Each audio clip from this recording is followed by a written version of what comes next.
यह घटना आरव के साथ तब हुई जब वह 2013 में अपने घर से दूर पुणे में पढ़ाई कर रहा था। खैर, अब मैं सीधे घटना पर आता हूं। तो चलिए शुरू करते हैं आरव की कहानी, मेरी जुबानी। वह रात मेरी जिंदगी की सबसे डरावनी रात थी। साल 2013। उस वक्त मैं और मेरा दोस्त निखिल एक साथ एक किराए के मेस में रहा करते थे। एक रात हम दोनों ने पढ़ाई वगैरह खत्म करके खाना खा लिया था। तब रात के करीब 10-11 बजे होंगे। जब हम बिस्तर पर लेटकर कॉलेज और भविष्य की बातें कर रहे थे, तभी निखिल के फोन पर उसके घर से कॉल आया। फोन पर बात करते करते उसके चेहरे का रंग उड़ गया। कुछ पल तक वो कुछ बोल ही नहीं पाया। फिर कुछ सेकंड में उसने फोन काटा और लगभग चिल्लाते हुए बोला, आरव, बड्डी मुसीबत आ गई है। पिताजी की हालत बहुत खराब है। मुझे अभी के अभी घर जाना होगा। उसकी घबराहट देखकर मैं कुछ पूछ ही नहीं सका। बस हम दोनों फटाफट उठे, कपड़े डाले और उसके घर जाने के लिए तुरंत तैयार हो गए। हमारे एक दूसरे दोस्त शेखर के पास बाइक थी। उससे हमने बाइक ली और तुरंत वहां से निकल पड़े डीजे। हमने सोचा था कि रात में ट्रैफिक कम होगा, लेकिन शहर से बाहर निकलते ही रास्ते में कहीं कोई टैंकर खराब पद्धा था, जिससे ट्रैफिक रेंग रेंग कर चल रहा था। करीब 1.5 घंटे बाद हम निखिल के घर पहुंचे। जब हम घर पहुंचे तब दूर से ही रोने की आवाजें सुनाई दे रही थीं। निखिल का चेहरा पीला पड़ीडीएच गया था और मैं भी समझ गया कि कुछ अशुभ हुआ है। घर के अंदर दाखिल हुए तो देखा उसके पिताजी बिस्तर पर लेटे पद्दी देहे थे। उनके मुंह से अजीब सी घरघराती हुई आवाजें निकल रही थीं और शरीर लगातार कांप रहा था। उनकी हालत देख निखिल की मां और बहन रो रही थीं और अड्डोस पड्डोस के लोग उन्हें संभालने की कोशिश कर रहे थे। एक पल की भी देरी किए बिना मैंने तुरंत एम्बुलेंस को कॉल किया और थोड़ी सी बात कर मैंने फोन निखिल को दे दिया। निखिल तब एम्बुलेंस वाले को अपने घर का पता बताते हुए फोन रख ही रहा था कि तभी अचानक एक तेज आवाज आई, जैसे किसी ने झटके से सांस खींच ली हो, और फिर सब कुछ शांत हो गया। उसके पिताजी का शरीर एकदम स्थिर था, न कोई हलचल, न कोई आवाज। कमरे में एकदम से सन्नाटा छा गया। सिर्फ निखिल की मां की दबे सुर में सिसकने की आवाज आ रही थी। फिर हमने देखा कि अंकल के मुंह से झाग जैसा कुछ निकल रहा था। इतनी झाग की लग रहा था जैसे किसी ने साबुन का फेन लगा दिया हो। कुछ ही मिनटों में उनका पूरा शरीर सफेद और ठंडा पड़ने लगा और घर में चारों तरफ से रोने की चीखें गूंज उठीं।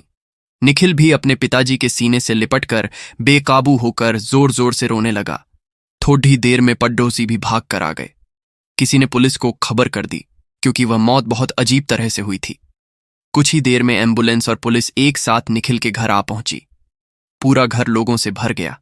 पुलिस ने वहां के हालात देखे, घर वालों से बात की और तुरंत कह दिया कि लाश का पोस्टमार्टम जरूरी है, क्योंकि यह अब केस बन गया है। निखिल के परिवार ने बहुत मिन्नतें की, लेकिन पुलिस टस से मस नहीं हुई। उन्होंने यही कहा, लाश अभी हमारे साथ हॉस्पिटल ले जानी होगी, चाहो तो कोई हमारे साथ चल सकता है। निखिल अपने पिताजी की लाश अकेले नहीं छोड़ना चाहता था। वह तुरंत एम्बुलेंस में चारेज गया और उसके पीछे पीछे मैं भी जाकर उसके साथ बैठ गया। अंकल की लाश स्ट्रेचर पर रखी गई और तब लाश के साथ हम 3 लोग एम्बुलेंस में थे, मैं, निखिल और एम्बुलेंस का ड्राइवर। और हमारे ठीक पीछे पुलिस की जीप आ रही थी। वक्त क्या हुआ था इतना याद नहीं, लेकिन रात के करीब 12:30 बज रहे होंगे। सड़क आंखें सूनी थीं। बस एम्बुलेंस की सायरन की हल्की सी आवाज आ रही थी। निखिल खामोशी से रो रहा था और मैं उसका कंधा थामे उसके पास बैठा था। चारों ओर अजीब सी बेचैनी थी, जैसे हवा में भी डर घुल गया हो। एम्बुलेंस सीधे सिविल हॉस्पिटल के सामने आकर रुकी। तब रात लगभग 1 बज रहा था। ठंडी हवा चल रही थी और अस्पताल के उस कोने में अजीब सा सन्नाटा था। सायरन बंद होते ही वह बेचैन करने वाली खामोशी और गहरी हो गई। ड्राइवर ने दरवाजा खोला। मैं और निखिल, हम दोनों ने ड्राइवर के साथ स्ट्रेचर नीचे उतारा। पुलिस वाले भी पीछे पीछे हॉस्पिटल आ पहुंचे। पहले उन्हें एक इमरजेंसी वार्ड में ले जाया गया और मौत की पुष्टि करने के बाद एक डॉक्टर ने पोस्टमार्टम के लिए कॉल दिया। तब तक लाश को एक सफेद कपड़े में लपेटकर सीधे मॉर्चुरी में ले जाया गया। निखिल और मैं, हम हर वक्त लाश के साथ थे। फिर लाश को मॉर्चुरी के पास एक लंबे कॉरिडोर में ले जाया गया और एक अंधेरे कोने के पास स्ट्रेचर को खड़ा कर दिया। मैं, निखिल और एक पुलिस हवलदार, हम वहीं एक जगह पर बैठ गए। वहां पर एक बूढ़ा चौकीदार भी था। वह भी हमसे थोड़ी दूर एक कुर्सी पर बैठा था। वह हमें देख धीमी आवाज में बोला, रात में पोस्टमार्टम नहीं होता, डॉक्टर अब सुबह ही आएंगे। मुझे पता था कि सरकारी काम ऐसे ही होता है। फिर कुछ ही देर में वह पुलिस वाला फोन पर बात करते हुए बाहर चला गया। दरअसल वहां दीवारों पर दाग धब्बे और हवा में सड्डीडीढ़े हुए फिनाइल की गंध थी, और उस अजीब सी गंध ने मेरा सिर पकड़ डीडीडाए लिया था। कॉरिडोर का कुछ हिस्सा अंधेरे में डूबा हुआ था, और जहां लाइट थी वहां भी धूल और जाले लगे थे। मैंने सोचा कि शायद पंखा चलता होगा, लेकिन वहां कोई पंखा भी नहीं था। सब कुछ बिल्कुल सामान्य लग रहा था, लेकिन अचानक माहौल भारी हो गया। उस जगह पर अंदर ठंड बढ़ने लगी, जैसे किसी ने ऐसी चालू कर दिया हो और तापमान अचानक बहुत नीचे कर दिया हो। मुझे कुछ समझा नहीं कि क्या हुआ। तभी वह चौकीदार वहां से उठकर बाहर चला गया। फिर अचानक पीछे की छोटी खिड़की से झांकते हुए बोला, तुम दोनों यहीं हो ना? थोड़ा ध्यान रखना, बस मैं 2 मिनट में आता हूं। और इतना कहकर वह वहां से चला गया और वहीं कॉरिडोर के बाहर के अंधेरे कोने में कहीं गायब हो गया। अब वहां सिर्फ हम दोनों थे और थी निखिल के पिता की लाश। लाश को सफेद चादर से ढका गया था। माहौल में अजीब सी खामोशी थी। हमने बहुत देर तक इंतजार किया। चौकीदार को गए हुए 20 मिनट से ऊपर हो गए थे। अचानक निखिल ने मेरा हाथ कसकर पकड़ लिया। मैं उसकी तरफ देखने लगा तो उसने इशारे से अपने पिता की लाश की तरफ देखने का इशारा किया, और फिर जो मैंने देखा उससे मेरा खून जम गया। उस सफेद चादर के नीचे लाश थरथरा रही थी। पूरी चादर कांप रही थी, जबकि निखिल के पिताजी की मौत की पुष्टि हो चुकी थी। हम दोनों एक दूसरे की तरफ देखते रह गए। डर के मारे मेरा गला सूख गया था। कुछ समझ नहीं आ रहा था कि क्या करें। कॉरिडोर के अंदर की हल्की सफेद रोशनी में मैंने देखा कि निखिल की आंखें डर से बाहर निकल आने लगी थीं। कांपती आवाज में उसने कहा, क्या ऐसा हो सकता है कि पिताजी अभी जिंदा हों? उसकी बात सुनते ही मेरे सीने के अंदर जैसा कुछ गिर सा गया।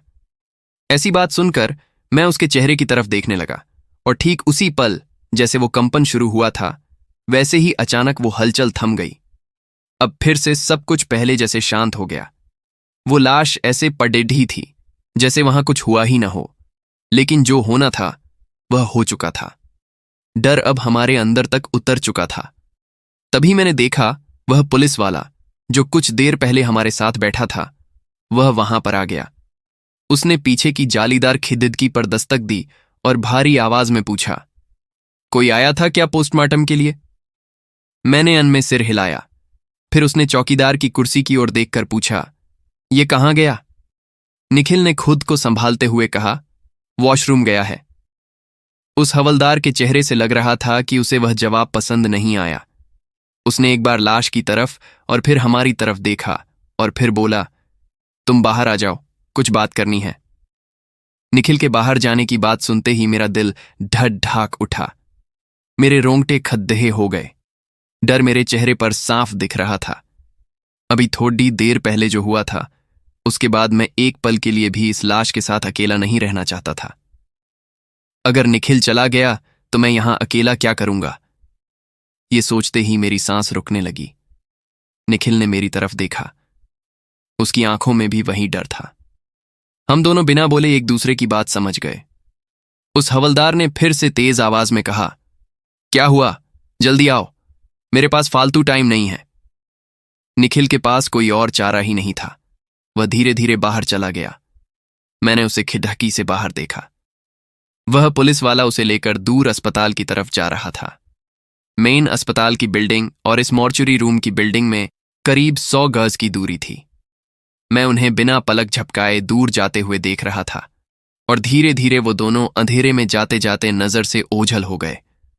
अब डर ने जैसे मेरी रूह पकड़ दादाच ली थी। मैं कभी लाश की तरफ देखता, कभी खिड़की के बाहर झांकता कि निखिल या कोई और दिखाई दे। हर सेकंड 1 घंटे जैसा लग रहा था। चौकीदार भी अब तक वापस नहीं आया था। मैं अंदर बेचैनी से बैठा था। डर था कि कहीं लाश फिर से हिलने न लग जाए। तभी अचानक बाहर से खड़खड़ाहट की आवाज आई।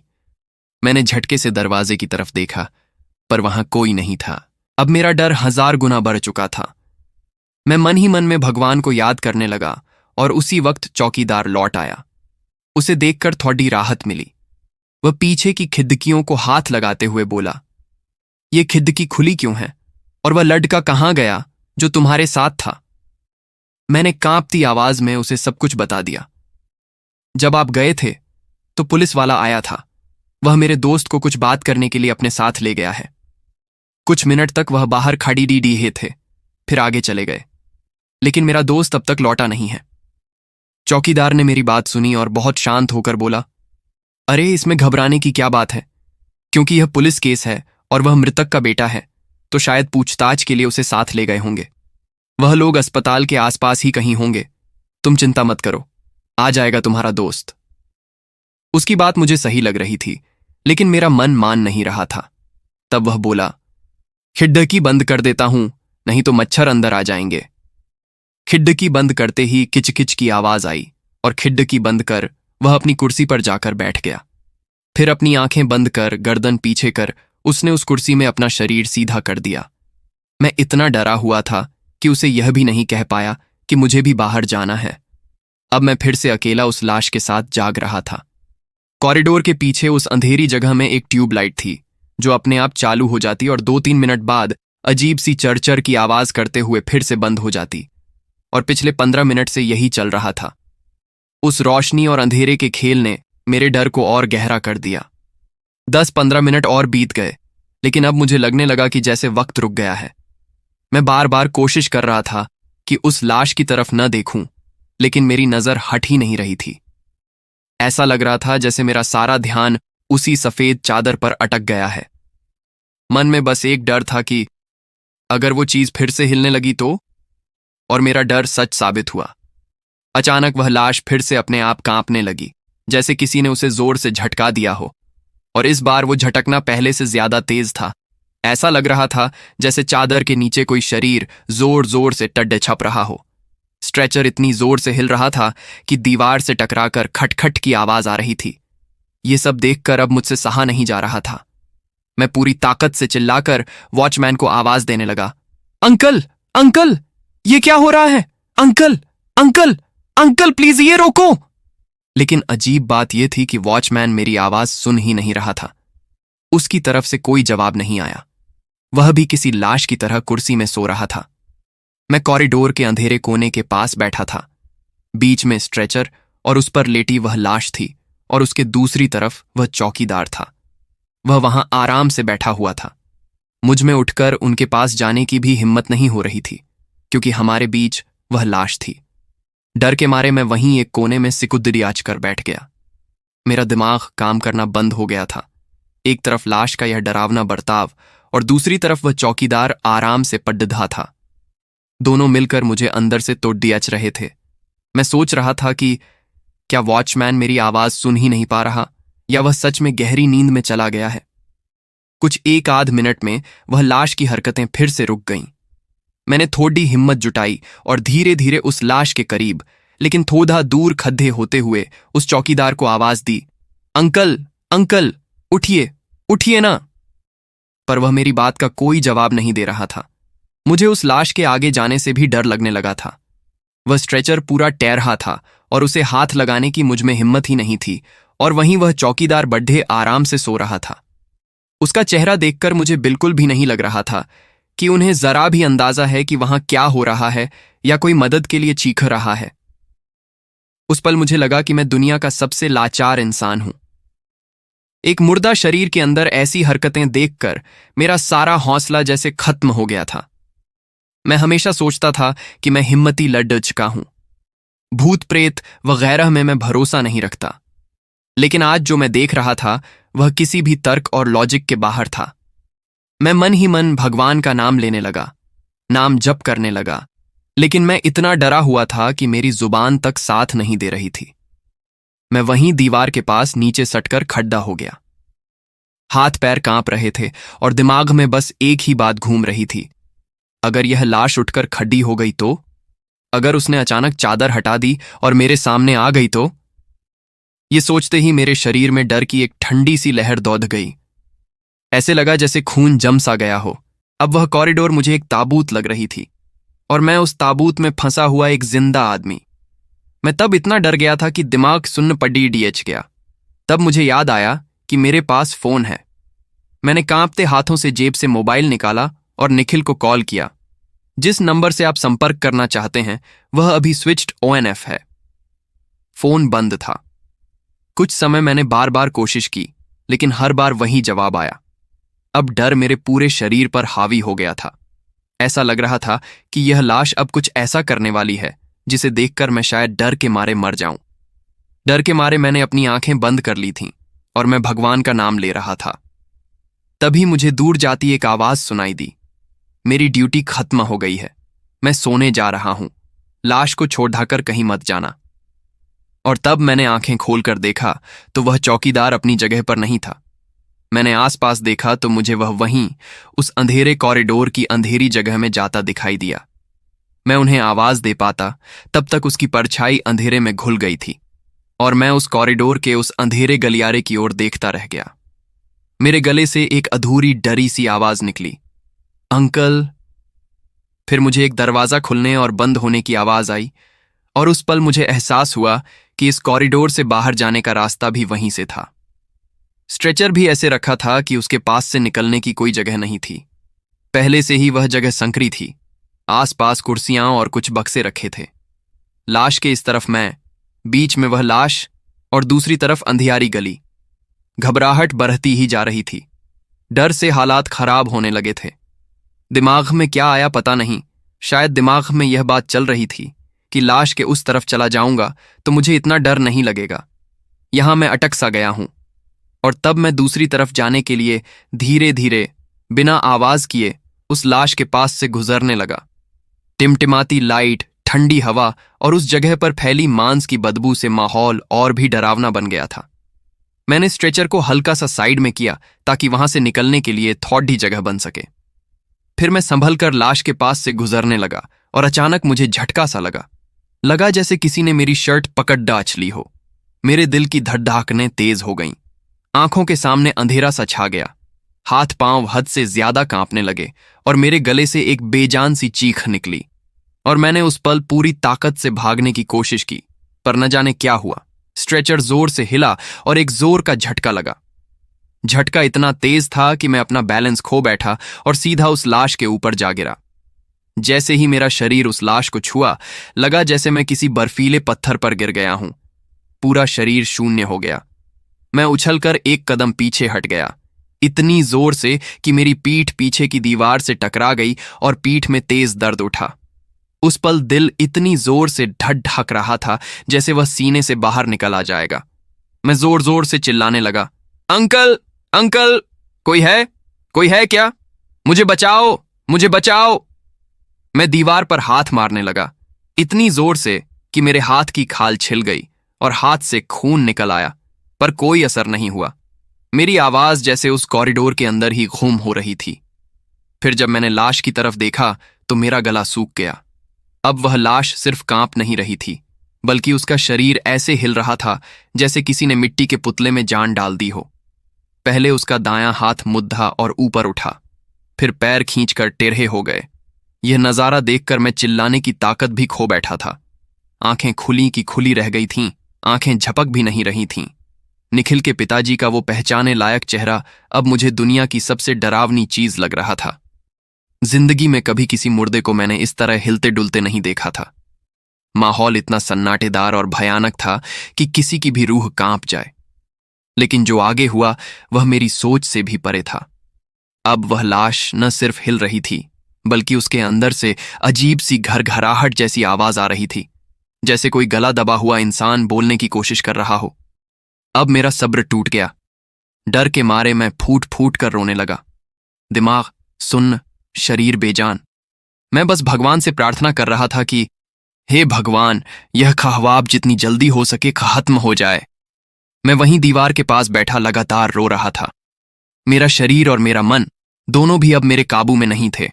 ऐसा लग रहा था जैसे मेरे आसपास की पूरी दुनिया टूट रही हो। तभी मैंने वह सबसे भयानक मंजर देखा। मेरे सामने पड़ी वह लाश जो अब तक कांप रही थी, वह अब धीरे धीरे स्ट्रेचर पर उठकर बैठ गई। मैं अपनी आंखों पर यकीन नहीं कर पा रहा था। मेरे सामने वह इंसान उठकर बैठ रहा था जिसे कुछ घंटे पहले मैंने अपनी आंखों से मरा हुआ देखा था। वही इंसान जिसकी लाश को मैंने और निखिल ने मिलकर स्ट्रेचर पर लिटाया था। ये सब देखकर मेरी समझ, सोच, सब कुछ जैसे खत्म हो गया। मुझे लगने लगा कि इस खौफनाक मंजर को देखने से पहले मर जाना आसान है। मैं इतना डर गया था कि मुझे कोई भगवान भी याद नहीं आ रहा था। मेरा दिमाग एकदम से खाली हो गया। मैंने देखा कि जैसे ही वह लाश उठकर बैठी, उसके चेहरे से सफेद चादर खिसक गई। निखिल के पिताजी को मैंने बहुत बार देखा था। वह बहुत नेक और अच्छे इंसान थे, लेकिन आज उनका चेहरा इतना भयानक और डरावना लग रहा था कि उस मंजर को शब्दों में बयां करना नामुमकिन है। उनकी आंखें खुली थीं, लेकिन उनमें कोई होश नहीं था, बस सफेद काली आंखें। उनका मुंह खुला हुआ था और वहीं से एक अजीब सी गूंजती, घर घराती हुई आवाज निकल रही थी। उनकी त्वचा सिकुड़ दाच चुकी थी, रंग और भी फीका पड़ डाच गया था। उनका वही जाना पहचाना चेहरा अब किसी अजनबी और डरावने रूप में बदल गया था। वह चेहरा देखते ही मेरी आंखों के आगे अंधेरा छा गया। मेरा शरीर मेरा वजन नहीं उठा पा रहा था। मुझे बस इतना याद है कि मैं बैठे बैठे जमीन पर ही गिर पड़ा। उस डरावनी तस्वीर को बर्दाश्त न कर पाने की वजह से मैं बेहोश हो गया था। मॉर्चुरी कॉरिडोर से 100 गज दूर एक पुराने कमरे में बूढ़ा चौकीदार, जिसका नाम रतन सिंह था, एक छोटी धूल भरी मेज पर बैठा था। उसका शरीर स्थिर था, पर उसकी आंखें पूरी तरह जागृत थीं और एक अजीब चमक से भरी थीं। उसने अपनी जैकेट के अंदर से एक काली सूखी हुई जड़ निकाली और धीरे से उसे मसलने लगा। नौजवान, उसने खुद से फुसफुसाया, तुमने सोचा कि काला जादू खत्म हो गया? ये लाश नहीं उठेगी, बल्कि इसमें मेरे गुरु की आत्मा का अंश है। ये पहला चरण है। इस शरीर को अब एक कुर्बानी चाहिए जो इस जगह पर अकेला और डरा हुआ हो। उसने अपनी कुर्सी के पास रखी एक पुरानी डायरी खोली। उस डायरी के पहले ही पन्ने पर निखिल के पिता का नाम, उनके जन्म और मृत्यु की तारीख के साथ एक लाल स्याही में लिखा था। उसके नीचे एक वाक्य था, पुणे की शमशान भूमि से आत्मा का आह्वान, अमृता की ओर पहला कदम। रतन सिंह मुस्कुराया। यह मुस्कुराना नहीं था, बल्कि मांसपेशियों का ऐंठन था। उस पुलिस वाले को भी मैंने ही दूर भगाया है। अब यह लड़चका आरव, डर का ये स्वाद ही तो शक्ति देता है। उसने अपने हाथों को मला और अंधेरे में हवा में एक अजीब सा मंत्र बुदबुदाया। बाहर कॉरिडोर में ठीक उसी पल आरव को दूसरी बार होश आने वाला था। मुझे नहीं पता कि मैं कितनी देर तक उस कॉरिडोर में उस खौफनाक साए के साथ बेहोश पड़ा रहा। 1 मिनट, 10 मिनट या फिर 1 घंटा, मुझे कुछ अंदाजा नहीं। लेकिन जब मुझे होश आया तो चारों तरफ सन्नाटा था। आंख खोलने से पहले ही मेरे दिमाग में वह आखिरी मंजर घूम गया। मेरा पूरा शरीर डर से कांपने लगा। मैं सोच रहा था कि क्या मैं अब भी जिंदा हूं? धीरे धीरे मैंने आंखें खोलीं और मैंने जो देखा उस पर मुझे अफसोस हुआ कि काश मुझे होश वापस ना आया होता। क्योंकि जिस हाल में मैंने निखिल के पिताजी की लाश को बेहोश होने से पहले देखा था, वह बिल्कुल उसी हालत में स्ट्रेचर पर बैठी थी, स्थिर, लेकिन मुझे घूरते हुए। उसका डरावना चेहरा अब भी मेरी तरफ झुका हुआ लग रहा था। भले ही उन आंखों में कोई जान नहीं थी। मैं डर के मारे चीख पद्धा। मेरी चीख पूरी भी नहीं हुई थी कि वह लाश फिर से हिलने लगी। उसने अब अजीब नजर से मेरी तरफ देखा। उसका सिर अजीब तरह से मेरी तरफ मुद्दा, और तब वह सफेद आंखें सीधी मेरी आंखों में देख रही थीं, जैसे वह मेरी रूह को जला रही हों। उस वक्त मेरा दिल इतनी तेजी से धड़क रहा था कि लगा वह एक पल में रुक जाएगा। धीरे धीरे वह लाश स्ट्रेचर से उतरकर मेरे सामने आकर बैठ गई। हमारे बीच बस कुछ कूदम का फासला था, और यह देखकर मैंने जोर से अंकल ऐसा कहकर चीख मारी और मैं फिर से बेहोश हो गया। मुझे बस इतना याद है कि बेहोश होने से पहले मैंने देखा था कि वह साया मेरी तरफ बढ़ रहा था, और पीछे उस कॉरिडोर के अंधेरे में झपकती हुई वह ट्यूबलाइट मुझे दिखाई दे रही थी। दूसरी बार जब मुझे होश आया तो मेरी नाक में अस्पताल की जानी पहचानी दवा की गंध आई। मैंने आंखें खोलीं और देखा तो मैं अस्पताल के बिस्तर पर लेटा हुआ था। पास की कुर्सी पर निखिल बैठा था। उसके चेहरे पर चिंता साफ झलक रही थी। जैसे ही उसने मुझे आंखें खोलते हुए देखा तो वह लगभग उछलकर मेरे पास आ गया। मैं उसे देखते ही रो पड़ा। मेरा शरीर तब भी कांप रहा था। मैंने गुस्से और दुख भरी आवाज में उससे कहा, तू तू मुझे उस मॉर्चुरी रूम की जगह में अकेला छोड़ कर क्यों चला गया? मैंने तुझे कितनी बार कॉल किया, तूने तूने उठाया क्यों नहीं? मेरी हालत देखकर निखिल समझ गया कि मेरे साथ कुछ बहुत बुरा हुआ है, लेकिन कितना बुरा यह शायद वह सोच भी नहीं सकता था। उसने मुझे शांत करने की कोशिश की। मेरे सिर पर हाथ रखकर वह बोला, प्लीज शांत हो जा, प्लीज मेरी बात सुन। पुलिस मुझे पूछताछ के लिए थाने ले गई थी, इसलिए मैं जल्दी वापस नहीं आ सका, और मेरा फोन भी वहीं था। मैं सच कह रहा हूं, मैं तुझे कॉल भी करना चाहता था, लेकिन उन्होंने मुझे तुझसे बात नहीं करने दी। उसके बाद मैंने रोते हुए उसे वह पूरी कहानी बताई। उस कॉरिडोर में जो कुछ हुआ था, वह हर एक पल, लाश का कांपना, चौकीदार का चले जाना, वह डरावनी आवाज, लाश का उठकर बैठना, उसका वह विकृत चेहरा और मेरा बेहोश हो जाना, सब कुछ। जब मैं यह सब बोल रहा था तो निखिल के हाव भाव देखकर लग रहा था कि उसे मेरी बातों पर पूरी तरह यकीन नहीं हो रहा। शायद उसे यह लगा कि मैं डर और सदमे में चीजों को भ्रमित कर रहा था, लेकिन मेरी हालत देखकर उसने मुझे कुछ नहीं कहा, क्योंकि वह देख रहा था कि मेरा शरीर अब भी कांप रहा था, मेरी सांस तेज चल रही थी और मेरी आंखें लाल थीं। उसने मुझसे माफी मांगी और मुझे बोला, मुझे माफ कर दोस्त, अगर मुझे जरा भी अंदाजा होता कि ऐसा कुछ होने वाला है तो मैं तुझे कभी अकेला नहीं छोड़ देता। फिर उसके बाद निखिल खुद मुझे हमारे कमरे तक छोड़ने आ गया, और उसके बाद वह फिर से अपने पिताजी की बाकी औपचारिकताएं पूरी करने के लिए अस्पताल लौट गया। उस रात के बाद मुझे बहुत तेज बुखार आया। लगभग 1 हफ्ते तक मैं बीमार रहा। जब मेरा शरीर ठीक हुआ तो मैं फिर हॉस्टल में नहीं रहा। मैं सीधे अपने घर चला गया और फिर अपने माता पिता के पास रहने लगा। सच कहूं तो दोस्तों, उस घटना ने मेरी पूरी जिंदगी बदल कर रख दी थी। मैं काफी सालों तक ट्रीटमेंट ले रहा था, क्योंकि सबको यही लग रहा था कि वह सब कुछ मेरे दिमाग का खेल था, और उसी के कारण मैं हमेशा डर में रहने लगा था। आज मेरे अंदर का डर भले ही कम हो गया हो, लेकिन वह यादें आज भी जिंदा हैं। आज भी अगर आधी रात को नींद खुल जाती है तो उस रात का वह कॉरिडोर मेरी आंखों के सामने तैरने लगता है। वह सफेद चादर में ढकी हुई लाश, उसका वह डरावना चेहरा और वह भयानक आवाजें, सब मेरे दिमाग में इतनी गहराई से बैठ गया है कि शायद मैं अपनी मौत तक उन्हें कभी भुला नहीं पाऊंगा। उस रात असल में क्या हुआ था? वह भयानक चीज क्या थी? क्या वह काला जादू था जिसकी आहट मेरे दोस्त के पिता के अंतिम क्षणों में थी? ये सब कुछ मैं नहीं जानता, और मैं जानना भी नहीं चाहता। मुझे बस इतना पता है कि वह रात मेरे जीवन की सबसे डरावनी रात थी। आज भी एक सवाल मुझे परेशान करता है। जब मैं जोर जोर से चौकीदार को चिल्ला रहा था तो भी उसने मेरी आवाज क्यों नहीं सुनी? वह लाश से केवल चंद कदम की दूरी पर था।